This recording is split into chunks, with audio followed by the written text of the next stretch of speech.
Holodeck 3 program is reinstated. Open sesame! Commander Klingon vessel. We are energizing transporter beam. Now. One, engage!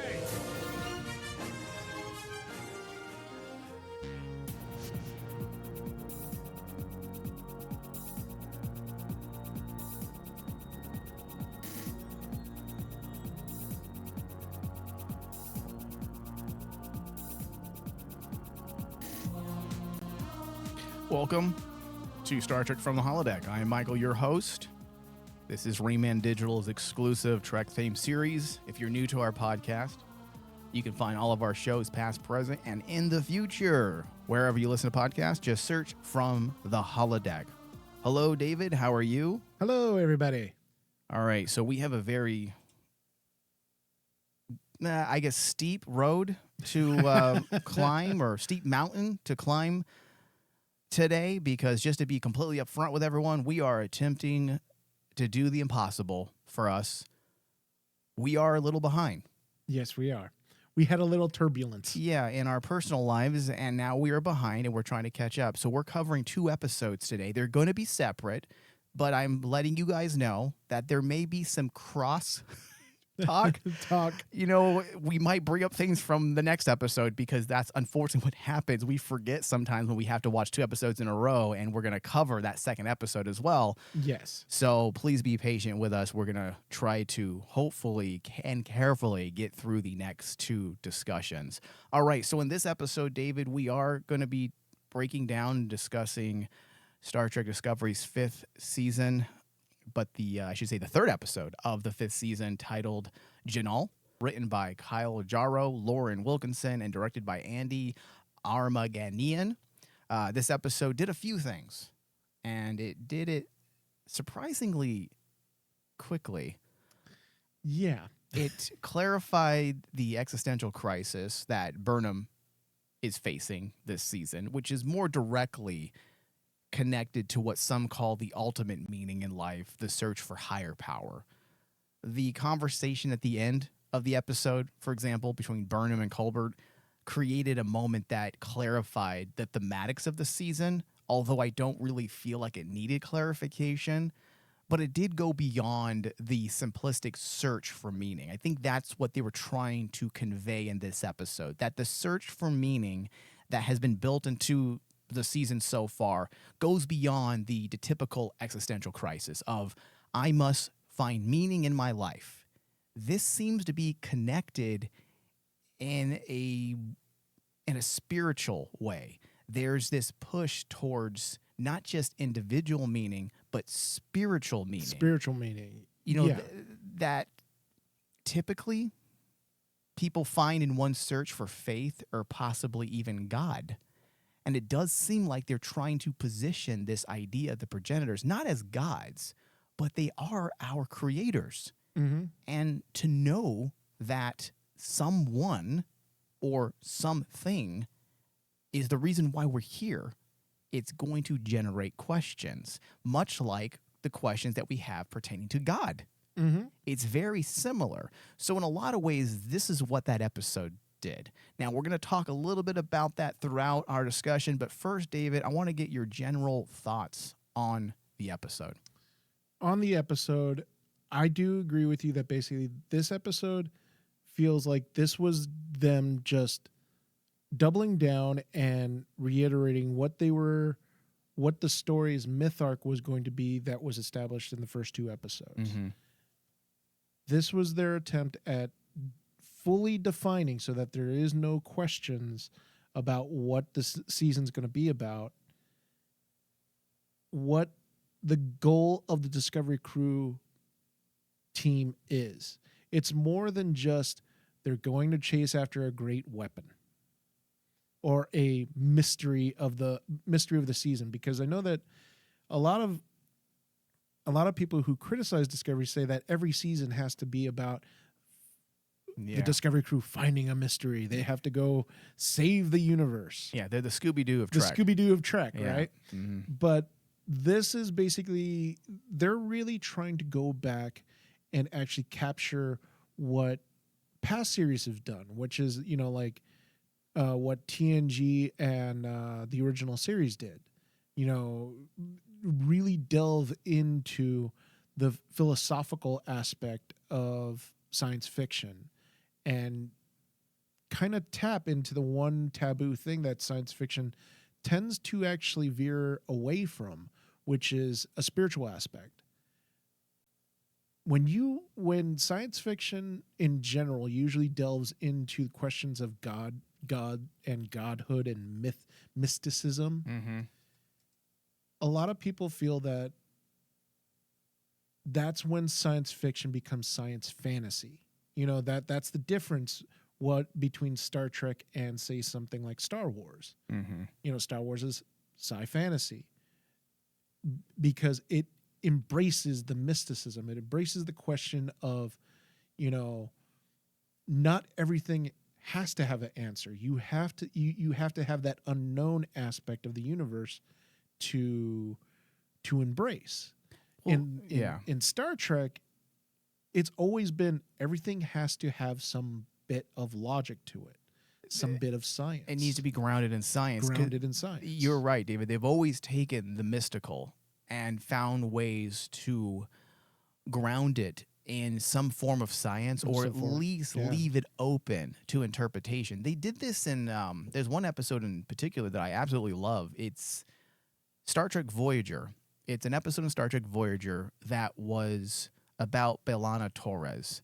Oh, the Klingon dream? Yes, and it was titled The Barge of the Dead, I believe. Yes. And B'Elanna essentially has this like intense experience related to Klingon mysticism. She experiences what she believes to be the Klingon afterlife after being clinically dead for a brief period. And it delves into her struggles with her Klingon heritage and her relationship with her mother. Now, that was an episode that really was intriguing because it seemed to insinuate that an afterlife does, in fact, exist for the Klingon individuals. But at the same time, if you look at episodes in Deep Space Nine and Next Generation that also tackled Klingon mysticism because of Worf's involvement, many times they would do similar things, but they would always try to explain it as there is a scientific explanation behind the mysticism. That, in fact, an afterlife could exist. Yeah. But it's not some divine connection. It has nothing to do with divinity. It's just simply a part of science that we don't quite understand yet. That's why the Trill aspect in this episode was very interesting, because the Trills, there's a type of mysticism to it, but it's more metaphysical than mystical. Yeah. And that's how they've always tried to take those notes of the divine, the notes of the afterlife. They take those aspects and they demystify it. Yes, because like the strength of Star Trek when it in the past that has ever dealt with something like this, the one thing that they've always been able to do successfully is to explain it not in a mystical way, but just like what you said, a metaphysical way. Yeah, where it's you're crossing dimensions, you're crossing, and then you're dealing with parallel dimensions, and you're dealing with basically more than the two-dimensional way of thinking. You're going into the fourth dimension type thing. It's the reason why we both liked, I want to say it was the third season of Star Trek Discovery. That's what we liked what they did with the Trill in that third season. Yeah. Because they took the ideas from Deep Space Nine that we witnessed with this consciousness transfer, with the transfer of consciousness from symbiote host to non-symbiote host or non-Trill. They did this with Dax and Deep Space Nine a couple times. Oh, yeah.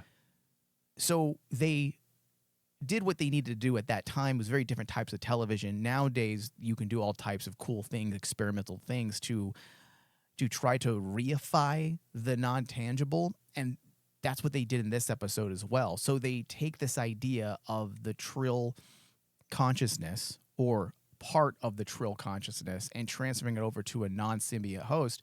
And the way that we see it, the way they show Culbert being immersed with suddenly by this consciousness, is just an interesting way to help the audience visualize an experience that was always possibly there. Like, this is possibly what Dax experienced. Yeah. But this particular episode and the prior episode in season 3 of Discovery, they choose not just to tell you, but they want to show you what this person experience when they're dealing with these varying consciousness. So there's always been a demystifying aspect to much of the so-called mysticism in Star Trek. Mm-hmm. And bringing it back to, oh, you know what? We didn't finish. So what were your overall thoughts, Dave? You never really got to that. So Overall, I just felt like this episode to me felt not as polished, not as good as the first 2 episodes, but it still continued on with that narrative, the narrative strength of the past 2 episodes by carrying it on and basically kind of reaffirming, okay, this is what it's all about. We're going to try to take all these characters and kind of find the way how they fit together. Okay. And that's overall the strength of like what this 3rd episode was. So you understand the moving parts, but you don't feel like the episode was able to effectively convey those moving parts. Is that the best way to say it? Pretty much, because like when it comes down to it, the weaknesses, and then we'll get into it later on, the weaknesses of this episode really fall onto the execution of probably the biggest thing that me and you have always harped out with any of our shows that we cover, which is writing. The dynamics and the techniques of the writing here are not as polished. Yeah, and I would agree with that, Dave. This, for me, was a bit of a struggle because overall the episode offered some pretty interesting aspects. It did. To the revolving myth arc or narrative of the season, but how it was done, it's not the strongest script, and it might be one of the poorest scripts since the season 3 Sakal reveal. It's up there. There's a lot. You had to reopen that wound, didn't you? There's a lot of issues with the script, but let's focus on what the episode was doing, and then we'll get into some of those less than stellar script moments. So the progenitors are taking on more than just a scientific explanation of the origins of life, but something deeper. Whereas TNG secularized the origins of life by demystifying it with the introduction of the progenitors. The writers of Discovery, however, are engaging in a more nuanced exploration, not merely secularizing or rationalizing, but rather delving into the complexities of spirituality and existential inquiry. Yes. It's as if Discovery is inviting viewers to contemplate not just the origins of life in a scientific sense, but also the profound questions of purpose, connection, and the nature of existence that have long been intertwined with concepts of divinity and transcendence. Yeah. So they're not just retreading on what TNG did, they're taking it up a level. And in that, if you look at it from that perspective, that is the strength of the episode. Oh, no, absolutely. The concept itself is very interesting to me since they introduced it in the first 2 episodes, because this is, I guess you could say this is a very taboo subject for science fiction. Anything dealing with God or like a species creating another species. Science fiction has always had a problem with that, specifically with science fiction fans. And it usually falls really flat in some people don't like the ancient astronaut theories. Yeah. Like, say, for example, like 2 great examples of this in science fiction just outside of Star Trek is Alien Covenant. Yeah. Or Prometheus. Prometheus is such a it destroyed the whole concept of the astronauts basically being the creators of humans and everything else. And then they tried to actually deal with the same idea, the same concept of, hey, let's try to explain the purpose of humanity. Right. And it felt flat because Well, because dude, that concept is highly philosophical. it's highly philosophical, and you can't. It's hard to make. Look at Terrence Malick, one of the greatest philosophical directors in modern history. Okay, his movies are so cerebral, uber intelligent, but the average moviegoer is turned off by everything he does. Yep, just turned off. Because it's deep material. And like when you take a look at that, for science fiction audiences, that's going to be a really tough pill to swallow. And the fact that Discovery is tackling it. But the thing I really liked, since they established in the first 2 episodes, is they're going to tackle it from a different direction. I have never seen any science fiction series tackle this question of humanity's purpose in the universe. And Because even if it isn't God, okay, again, a God is just a matter of perspective. For all intents and purposes, the progenitors are our gods. our gods. It potentially changes in universe, in canon, it potentially changes the perspectives on God. But whether you view this as the Judeo-Christian God or simply an ancient astronaut, it generates questions. Yes. The human tendency towards curiosity is piqued. You're like, well, why did they make us?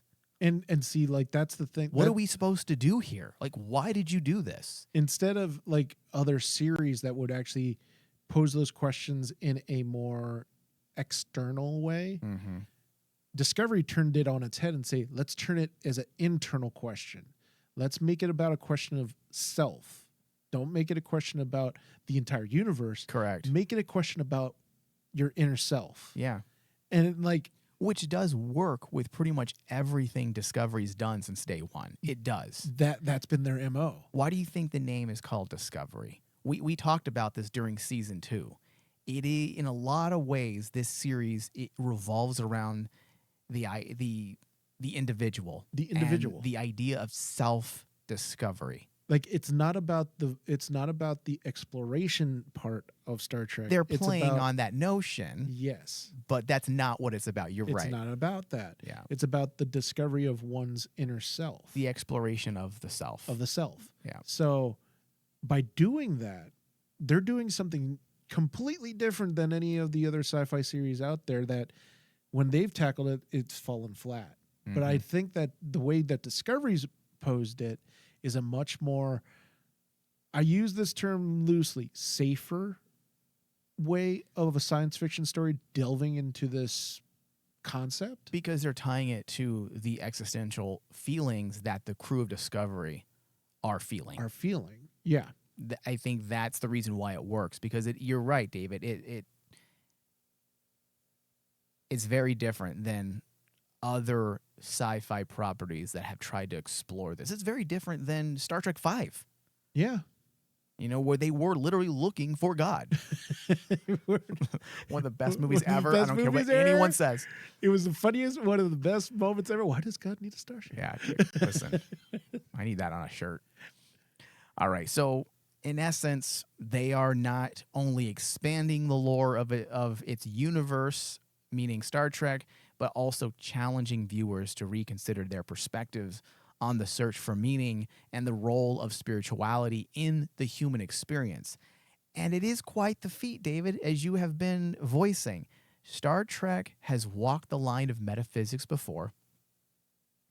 Here they are intertwining existentialism with metaphysics, and the two can work in parallel to provide a multifaceted exploration of the human condition and our place in the cosmos, but it's dangerous. That's all I'm going to say. Dangerous. It is very dangerous. Oh yeah, because it's a tightrope. this is dealing with a concept that usually makes a sci-fi series split very divisively. There's a reason why metaphysics is a branch of philosophy and a branch of study that a lot of people try to avoid. Yes, it is honestly, and it's a lot of things that basically people don't want to talk about, because if you think about it, Dude, I took a metaphysics class years ago, and I remember the first thing the instructor said in the lecture was, this is very hard material. If this is simply an elective for you and not part of your required degree, I would recommend that you head out the exit. Head out the exit. Because you're going to be reading some of the most difficult, dense philosophical writings you ever seen in your life. And it'll hurt your brain. Yeah. Yeah. So interestingly enough, the Trill stuff was positioned, I would say, to provoke metaphysical reflection. It's just the nature of how the Trill species works. It pairs nicely with the metaphysical. The idea of dual consciousness was an intriguing way to float particular questions about consciousness. For example, when Colbert asked, how is it possible? How can such a thing happen? How does it work? The nature of consciousness and how it has risen within humanity has been a question that has and still does stump scientists. What is the nature of consciousness? Why do we have it? What is it? Where does it stem from? These are questions that scientists are still grappling with. Cognitive scientists don't have any answers to this. So the fact that Colbert says, I don't know what this is. How can this happen? How can two consciousness combine? He is literally showing the philosophical attitude needed to explore metaphysics. And it is one of the coolest things that Discovery introduced when they brought back the Trill, to kind of bring back that concept of the power of memory. Mm-hmm. Memory was one of the core ideas and core concepts of why this concept works. The power of basically the power of math people. The power of math people. Instead of the power of math, it's the power of, the power of metaphysics people. The power of metaphysics. I still think that's one of the worst lines in Discovery. Oh yeah. The power of math people. You wanted to throw. I remember when we first saw that, you wanted to throw the screen and throw your cup at the screen. David, if we're going to make fun of things, let's just go with it for a second, because that's one of the things. I'm allowed to do this, okay, Star Trek fans. I love Discovery. I always talk about how great it is, so I'm allowed to talk shit about it as well. One of the stupidest things about Discovery is its constant need to pat itself on the back. Yes. And say, look, we understand science, guys. We're about science. We're about math. No other movie or TV show ever brought attention to science and math. It was just built into the DNA of the show. Here, it's like they're trying to prove to everyone, hey, guys, look we understand science. We understand what Star Trek is about. We are doing our research. Well, I'll tell you the honest truth. That's one of the reasons why in this episode, I have fully the one of the bright spots of this episode that I really like was Raynor, because Raynor spits at that notion that you're talking about, which is like patting themselves on the back, going, "Kumbaya, let's all get together." And Raynor's like going, "No, I could just do this really quickly. Tell me that, get to the point. Yeah, I don't need Raynor. To be praised." I'm Raynor. I'm like, please, yes. I can only tolerate 2 minutes of you. Please, 20 words or less. Tell me why I don't throw you outside an airlock right now. That was the best thing. I was like going, everyone's like, oh, he's so mean. No, don't waste the man's time. Yeah, and we'll talk a little bit more about that when we get into our episode 4 discussion, because a lot of that is fleshed out and dealt with in the next episode very nicely, mind you. I think it works really well. I get what they're doing with Raynor. I was hoping they weren't trying to make him into like bad guy 5.0, like some guy that just doesn't get the dynamic. Doesn't get along well with Disco's crew.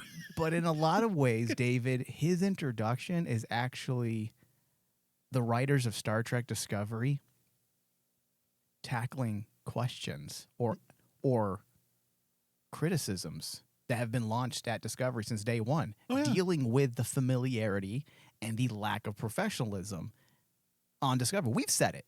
We've said that this is a very touchy-feely group of people, and we've also said it makes sense because of what they've been through. So when you throw in a wild card like Raynor, it makes for an interesting dynamic. Yeah. And Also, remembering, David, and this is sad, remembering that no one knew at this time that Discovery season 5 would be its end. It's sad because it looks like they were shaping Rayner to be a permanent, not just this season, a permanent fixture on Discovery. Yes. And now that the show's coming to an end, Makes you want to cry. it's don't a it? little sad that we have such an interesting character that throws a wrench in the chemistry, and every good season of television should do that at one point. They did it in season 4 with Worf for Deep Space Nine. The series wasn't quite working. I enjoyed it, but it needed something else. When you brought in the aspects of the Dominion in season 3, then you bring in Worf. They did it with Giorgio. They also did it with Star Trek Voyager. You're right. They did it with Georgia. They did it in this show already as well. Why do you think why do you think Giorgio was such an interesting character? Because she buckled the trend. Yes. She generated problems in a good way. In The a good types way. of problems we want to see. We want to see personality conflicts. That's Different than, I know people have this idea that Star Trek, these people should never fight because crews get along in Star Trek. That was the dream of Gene Roddenberry. Okay, listen. Gene Roddenberry's dream was not necessarily about the individual. It was about the society. It was a communal transcendence. Yes. That we rose above our petty differences. But it doesn't mean we're not going to have individual problems. And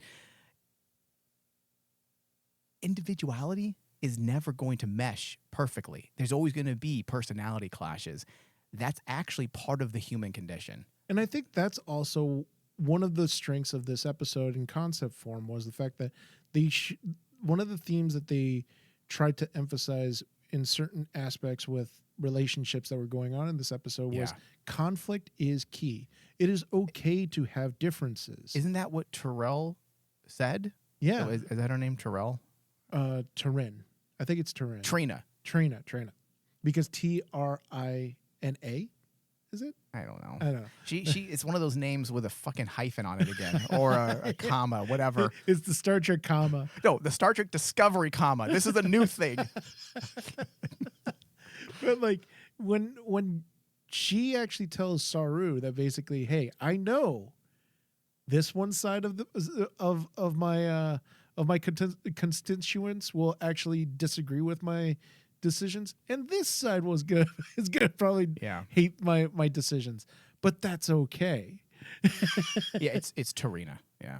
And then But you're right. The fact that she even said that was the best part about the episode in a lot of ways for me, besides the exploration of the Trill consciousness and how it transferred to Colbert, was the Saru and Tarina stuff. We had said that the relationships in Discovery are always a little awkward. And in a lot of ways in this episode, I feel like their relationship smoothed out a bit. My problem was I didn't believe their connection. Yes. And just little things, and my hat is off to the director for going with this if this wasn't in the script. But just having Tarina touch Saru on the chin with her finger, that to me made their relationship that much more viable and realistic. And it seems like a little thing for average mass audiences listening to us right now. It may seem like a small, tiny little detail. Oh, it's so important. But it is important. That's the importance of directing. That's where television directing really comes into play. It is important in performance as a actor. And that's why people always say the power of a glance, power of math. Power of math.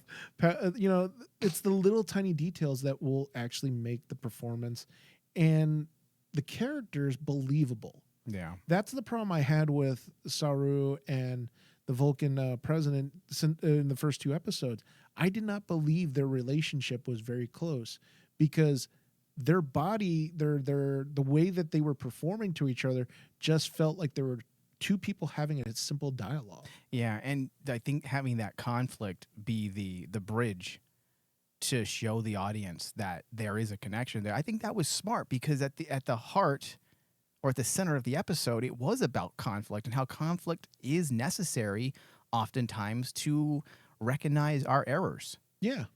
And that's the beautiful thing, going back to why I like the Rayner stuff with Tilly, because Rayner and Tilly, not saying Tilly and making fun of the Discovery crew as they're naive. They're a little soft. But let's be honest. Let me just be very hyper masculine right now. They're a little soft, and I will be perfectly honest. I don't think my personality would flesh with them. No. I would be more like Rayner. Yeah, exactly. I'd be like, listen, man, I just don't have fucking time for your emotional fucking meltdowns. I just can't do. We're all adults here. We have a doctor. Go talk to the doctor. But that's be an adult. Yeah, exactly. Be an adult, for God's sake. Yeah. I mean, listen, it works for me at a television level, but just knowing my personality, I would be annoyed. Like, imagine yourself, Mike, in the middle of the crew constantly, day after day, and you would have to have like all these kumbaya moments during the middle of the day of like, we need to hold hands and hug each other. And I get it, and we'll get into that a little bit more during our discussion for the next episode, because I believe that probably has a lot more to do. Yes, it does. With things. So we also had a little bit with Gray and Adira. It seems like this was the episode used to pair people up and work through certain things like conflict, or I should say specifically conflict. And we saw the same thing with Adira and Gray, who were going through their own conflicts, inner as well as interpersonal.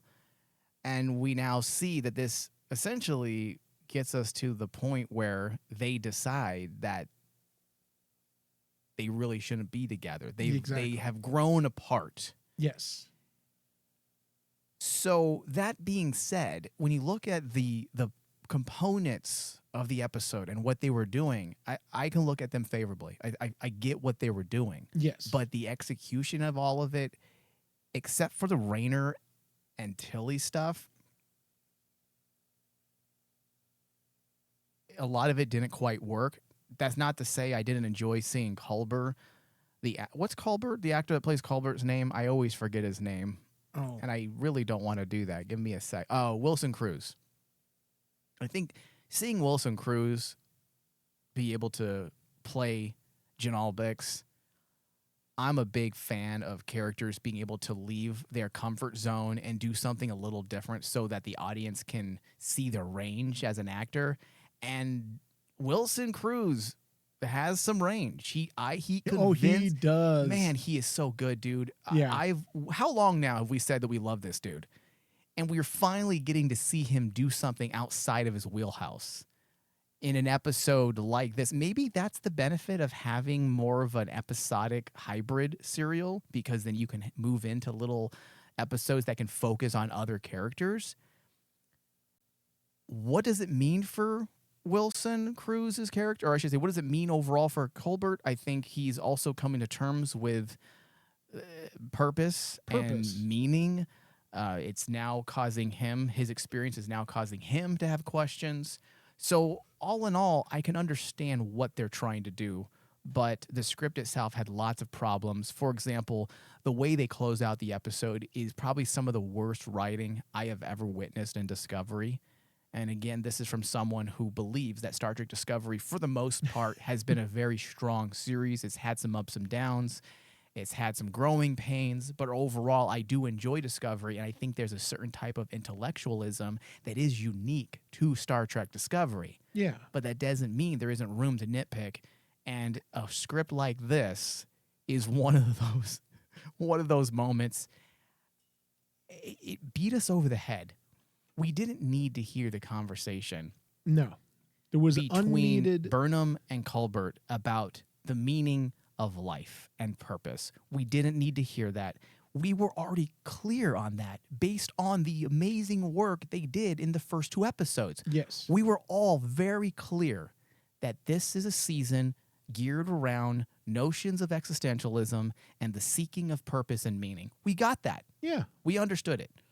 But then we had the conversation between the two of them, making sure, in case you're not paying attention, we're going to now fabricate, or a better word, contrive There a you go. conversation that really didn't need to be there. Then let's double down on that by This is- having the lamest voiceover I have ever witnessed in Star Trek, voiced by, I believe, the Gray character, Yeah, Ian Alexander.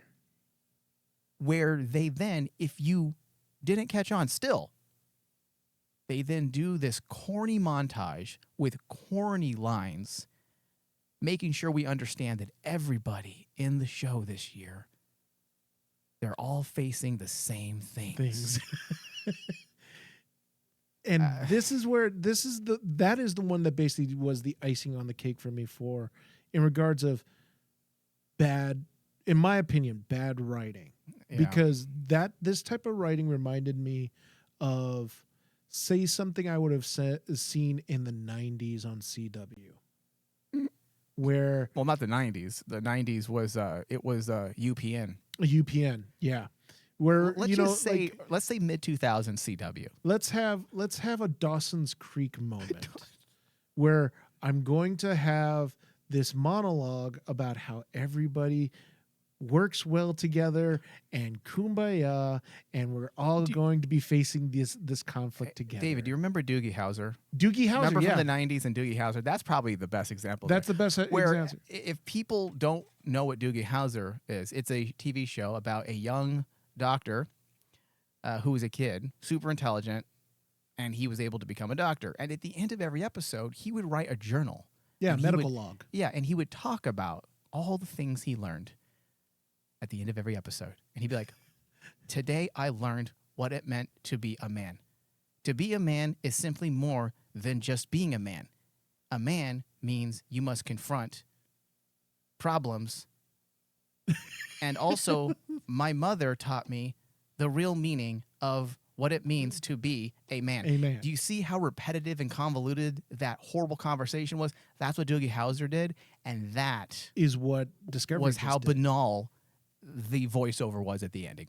Yeah, in conjunction with the whole scene with Culber and Burnham, when you take those two things together, it's very contrived. It's almost like you're looking at your audience and saying, I know you're not that intelligent.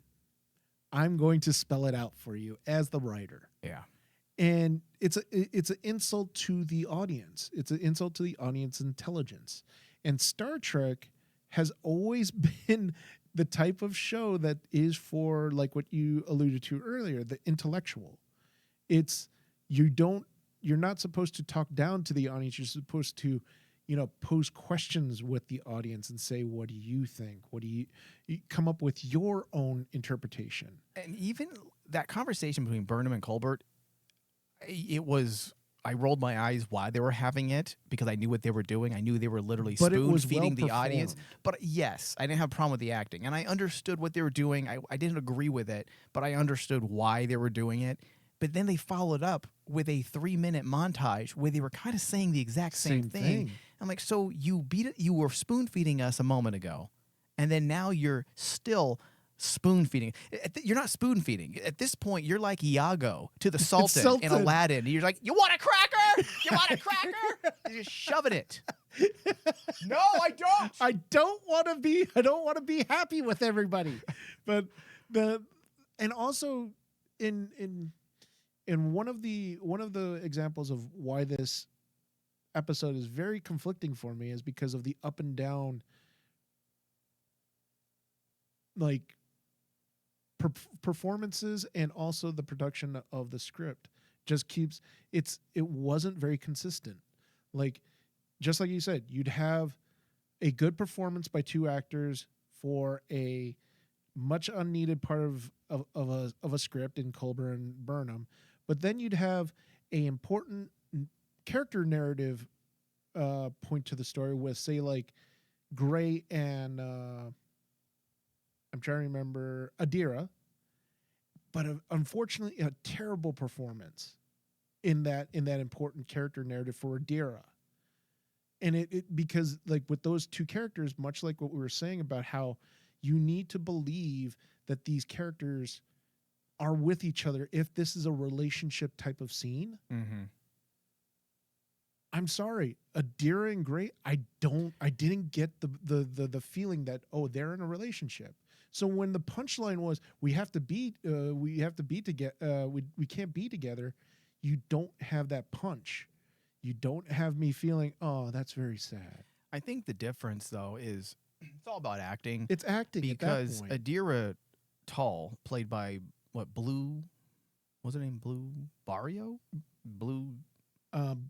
I want to get their names right. I think it's like Blue Del Barrio. Blue Del Barrio. Yeah. Great actor. Good job. She did well. She did well in the scene. I get everything she says, and I feel her emotion. I feel the conflict when she was speaking to Gray and the emotions that were starting to well. I buy it. But Ian Alexander, what happened? I don't remember them being this poor of an actor during the third season and fourth season of Discovery. I mean, my God, what happened? He couldn't even emote properly. I didn't believe a single thing. How many squints of non-acting can you do?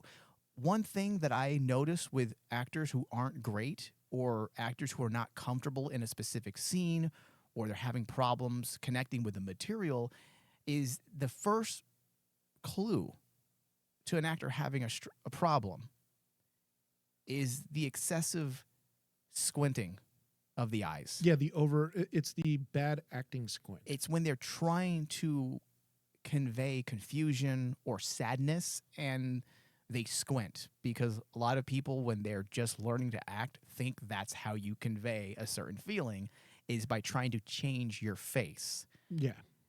Most notably, the eyes. It was a very poor performance. And I hate to say that about anything in Star Trek, but it wasn't good. It wasn't good. I don't know what happened. Maybe it's the directing. Maybe the director just couldn't connect at a level with the actor. I don't know. Well, maybe also, like maybe the fact that there's not much for Gray to do, and that didn't give the actor motivation for the performance. But the thing is kind of like you cannot in a scene with two characters trying to have a relationship type scene, there has to be some emotion. You can't be flat. You can't be flat emotionally. And it was one-sided because you have Adira obviously showing pangs of distress, knowing that things are about to change in her life or in their life. I don't remember the pronouns. I apologize. I know that Ian is Adira they. Even in the show, yes, they are, right? Yes. Okay. So I forgot what I was saying. What was I saying before I got distracted with pronouns? You were saying that Adira in the scene did well. Like she conveyed her turmoil as they were believable. They were believable. I struggled with Gray. Yeah. A lot. And I was like going, even the voiceover that they did at the end, or he did, I believe his pronouns, what he did at the end was unsteady. It didn't feel like he was actually acting. It felt like he was simply reciting a script. Yeah.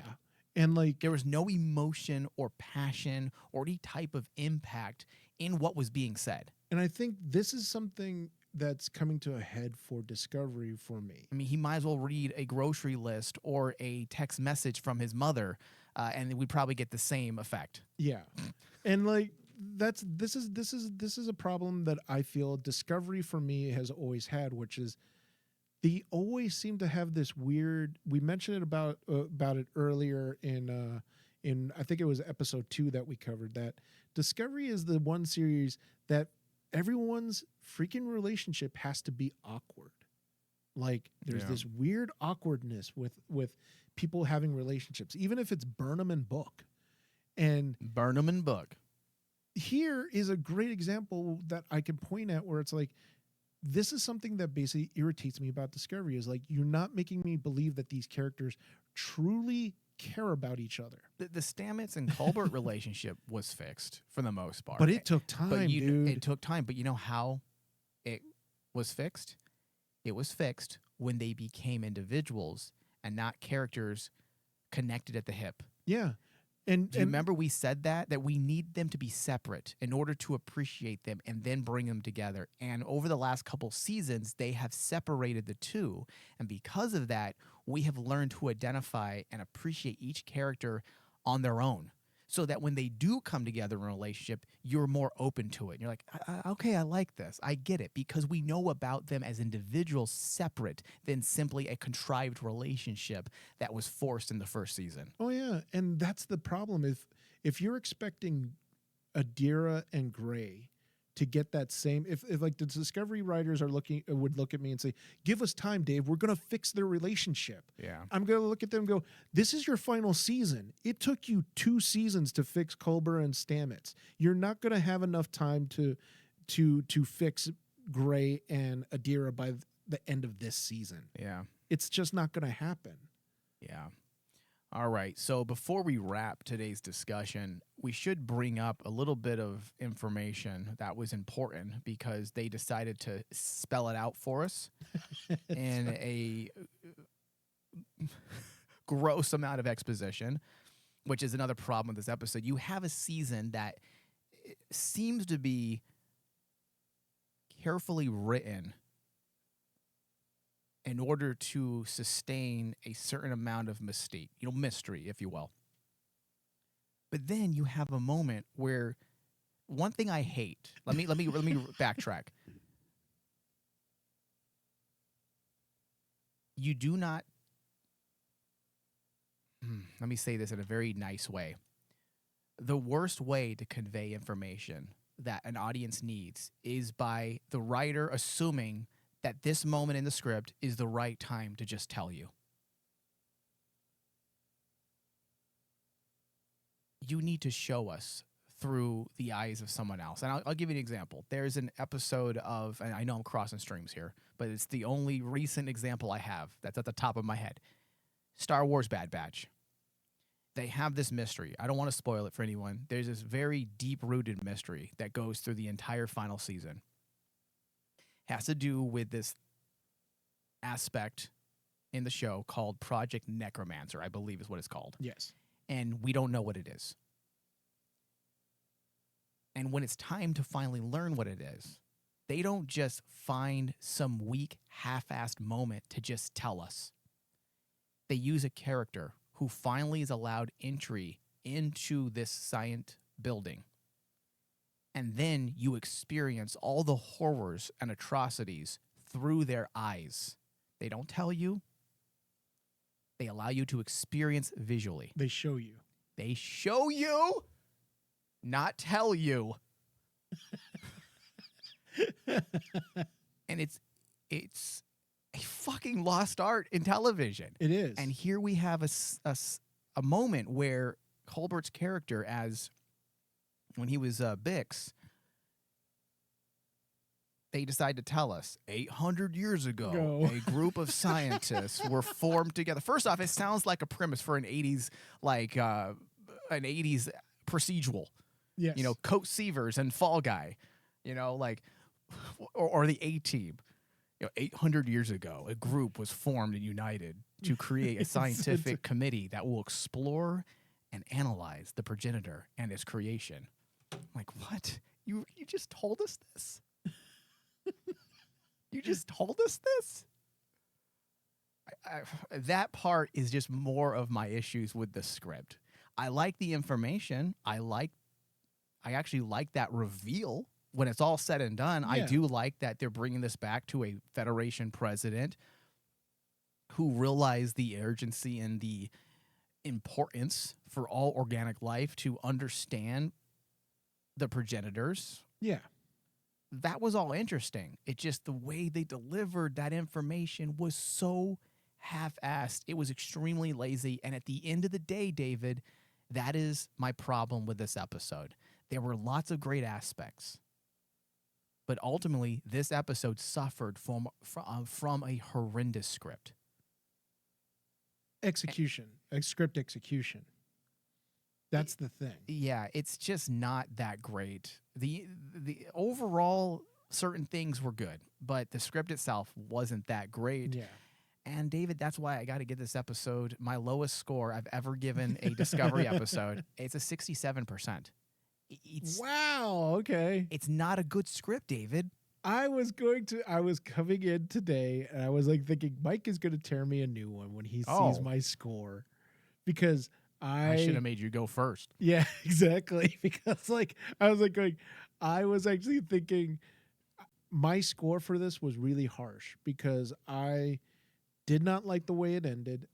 Overall, I don't like the format of the script. I do not like the format of the story. There were performances in the episode I'm like, why did this have to happen? I hate holding the cast of actors because they're all professional actors. I hate holding them over the coals like this. So do I. Yeah. But it's like, dude, you've had seasons to tighten this up. You all are professionals. You're telling me you and have I feel like Rayner. I felt like Rayner at the end where it's like, I'm a professional, goddammit. Why aren't you guys professional? That's how I felt like in this episode, and I gave the score was a 68. Okay. Because remember, I gave the last score, I think it was an 89, and I didn't 90. want to a 90. You changed it to 90. Yeah, but I gave it a 90. And I was like, good job. You did a really great job. And then you gave me this. This is what they did with season 1. Our biggest problem with season 1 is that most of it was just a MacGuffin. That most of season 1 was simply a MacGuffin, so that we can't question what they were actually doing with the mirror universe. The whole Ash Tyler stuff was a giant Easter egg. It was a giant MacGuffin. It was a giant MacGuffin. And it ended up being a giant goose egg. It just amounted to not very much. It was simply a distraction so that it was a distraction. They created two mysteries. They had the mystery of Ash Tyler, and they had the mystery of Lorca. And because Lorca was directly connected to the myth arc and the reveal of the mirror universe, they had to keep us distracted. How do you keep us distracted so that we can't figure out that Lorca is actually from the mirror universe? Well, let's make them think that the real mystery is who's Ash Tyler.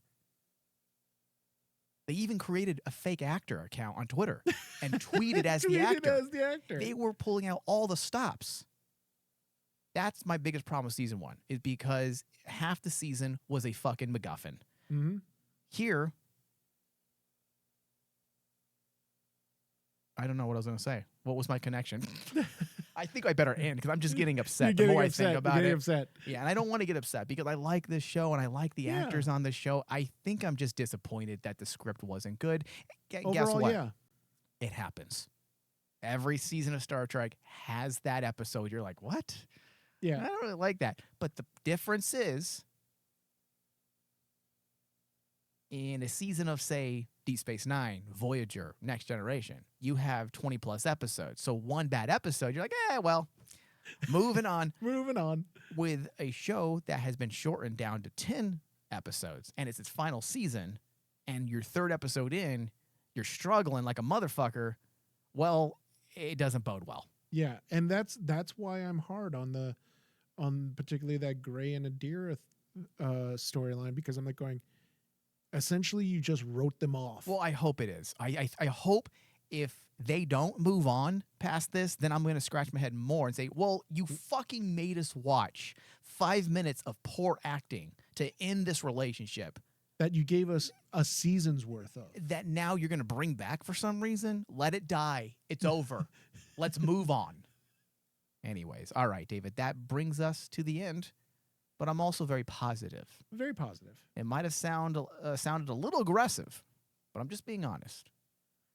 I think I do a lot of good commentary on Star Trek Discovery, but I have to be honest, and this episode wasn't that great. No.